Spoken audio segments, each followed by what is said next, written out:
Magandang araw po. Narito na po ang magiging lagay ng panahon ngayong hapon ng Sabado, April 5, 2025.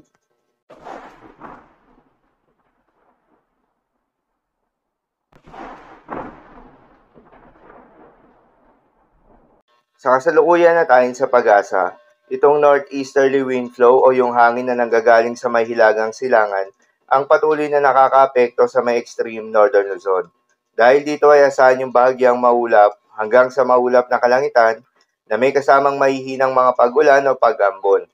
Habang Intertropical Convergence Zone naman o ITCZ ang nakakaapekto sa may southern Mindanao.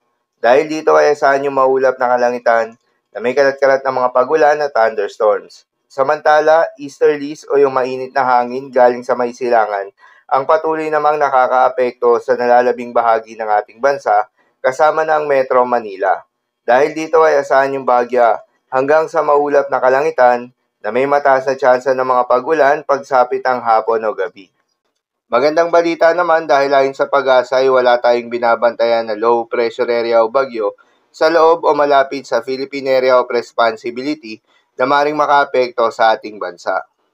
Dahil nga sa epekto nitong Intertropical Convergence Zone, asahan sa may Davao Region, Soc-Sargen, Zamboanga Peninsula, Basilan, Sulu at Tawi-Tawi, ang maulap na kalangitan na may kalat-kalat na mga pagulan at thunderstorms. Posible ang mga pagbaha o pagguho ng lupa dahil sa katamtaman hanggang sa kuminsan ay malakas na pagulan. Habang sa Batanes at Babuyan Islands ay asahan naman yung bahagyang maulap hanggang sa maulap na kalangitan na may kalat-kalat na mga mahihinang pagulan na dulot ng northeasterly wind flow. At sa Metro Manila at nalalabing bahagi pa ng ating bansa ay asahan naman yung bahagyang maulap hanggang sa maulap na kalangitan na may kalat-kalat na mga pagulan o thunderstorms na dulot ng easterlies. Posible rin ang mga pagbaha o pagguho ng lupa during severe thunderstorms. Madalas, nabobo ang mga thunderstorms na ito tuwing hapon o gabi na nagtatagal ng 1 hanggang 2 oras. Kaya naman ingat sa mga posibleng banta ng pagbaha at pagguho ng lupa, lalong-lalo na sa mga lugar na inuulan na noong mga nakaraang araw pa. Para naman sa heat index forecast, narito yung mga lugar na makakaranas na matinding init ngayong araw. Kabilang dyan ang Dagupan City, Pangasinan na aabot sa 46 degrees Celsius, 44 degrees Celsius naman sa may Viraca, Catanduanes, at 42 degrees Celsius naman sa may Itiague, Isabela, habang aabot naman sa 36 degrees Celsius sa may Metro Manila. Paalala lamang po na huwag kalimutan magdala at uminom ng tubig at magdala rin ng payong kung may lakad.